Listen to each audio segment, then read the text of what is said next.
to steady her pounding head, then stumbled around the bedroom looking for her bag, her phone, but they were nowhere. She tried to think if she had ID in it, but no, she never carried it because mistakes happened. People couldn't know who she was. She made it into the ensuite bathroom, her hand shielding her eyes from the fluorescent until they recovered enough for her to blink at the stark image in the mirror. 19 years old, blonde hair all over the place, eyeliner streaked and her lips chapped and her skin pallid. Like any squalid junkie. She wanted to cry. Instead, she dry-heaved into the sink. She drank from the cold tap even though it was tepid, brown. The plumbing clanked and hissed. When she used the toilet, it barely flushed. Flies. What was she even thinking coming here? She had to get out, home.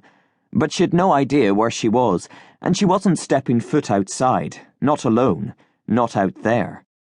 She made it to the bedroom door, steadied herself and opened it. The voices were mostly quiet now, nearly everyone sleeping it off. They were lying in the hall, on the stairs, in the other bedrooms in various states of undress, not bothering to close their doors. There was still music, but no beat. Orchestral. She moved down the stairs looking for someone with a phone. She lifted handbags and patted down jackets, but no one. No one. Then on the bottom step a girl, asleep with her head against the railings and one breast hanging out of her top, was clutching her phone in dead grip. Katja opened her fingers one at a time and pulled it free. She retreated back up the stairs, into the room, closed the door and slipped down against it, steadying her head again. The number. They'd drilled it into her time and again, but now it remained frustratingly elusive. Her head was a sieve, and everything she knew was leaking out, floating around her, but blurred, taunting her. Concentrate. She did as she had been instructed. She pictured the pink room, home, loved ones, the apartment, Harry Potter, her oh-so-dull flatmate, as she tried to calm herself down. But flashes from this night, from earlier nights, kept cramming in, dissipating the numbers every time she tried to grab at them.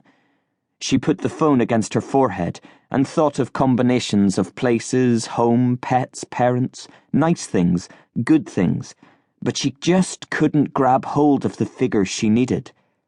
Outside, engines, doors slamming. They've found me, thank God. They tracked the phone. She felt woozy again, sucked in some air. She just had to let them know where she was, maybe keep them outside so that they wouldn't embarrass her by escorting her out. She made it to the window. More deep breaths to stop her heaving again. It was an attic room, so she had to drag a chair across and haul herself up so she could get a proper look at the street below and shout down, stopping them in their tracks. But when she got there, she was confused. Because if they were coming for her, they'd have come in the usual Land Cruisers, not the ragtag of disparate vehicles below. A dozen men were gathering beside them getting orders. Then they were crossing the road. They split into two groups, one going up an alley and around the back, the other for the front door. Then, with the angle of the roof, she lost them. Okay, at least they're here, and in force. Just get me out of here. She stepped off the chair and hurried to the door. She yanked it open and hurried down the hall. She began to move back down the stairs. There was a loud crack from below as the door was kicked in. Okay, don't stand on ceremony. Get in and out quick. And then a burst of gunfire and screams. Christ! Some idiot off his head has stood up to them, and they're trigger-happy with concern for me. But there was more shooting, and it just didn't stop. She peered over the banister to the hall far below.